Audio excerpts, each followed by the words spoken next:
اس کے بعد ہیں جناب غلام رسول رضوی صاحب۔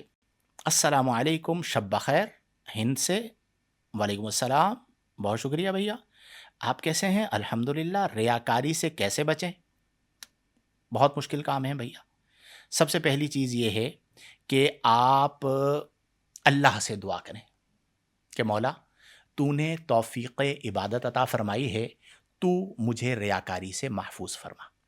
اور یہ میرا اپنا تجربہ ہے کہ جب اللہ تعالیٰ آپ کے دل سے کبر کو، حسد کو، ریا کو، عجب پسندی کو نکال دیتا ہے نا میرے دوستو، پھر آپ میں یہ چیزیں آتی ہی نہیں ہیں، محسوس ہی نہیں ہوگا، یعنی آپ یہ چیز کر ہی نہیں پائیں گے۔ تو سب سے پہلی چیز یہ ہے کہ اللہ سے دعا کریں کہ مولا تو مجھے ریاکاری سے محفوظ فرما۔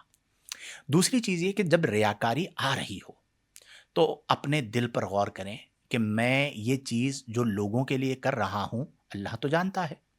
ان اللہ لا ينظر الى صورکم ولا الى اموالکم ولکن اللہ ينظر الى قلوبکم ونیاتکم۔ اللہ تعالیٰ تمہارے دلوں کو دیکھتا ہے، تمہاری نیتوں کو دیکھتا ہے۔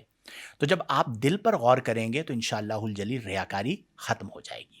تیسری چیز یہ ہے کہ ریاکاری کا جو نقصان ہے اسے پیش نظر رکھیں کہ اتنی محنت کر رہے ہیں، عبادت کر رہے ہیں، ریاضت کر رہے ہیں، لیکن لوگوں کو دکھانے کے لیے، تو آخرت میں اس کا کوئی اجر نہیں ہے، بلکہ اجر نہ ہونا تو کجا، اس پر وبال بھی ہو سکتا ہے، عذاب بھی ہو سکتا ہے۔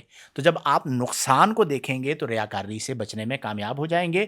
اور ایک کام یہ کریں، ہند میں بھی آپ کو ایسے لوگ مل جائیں گے، ڈھونڈنے سے مل جاتے ہیں، جو واقعتاً صاحب نظر بزرگ ہو، ان کی صحبت اختیار کریں۔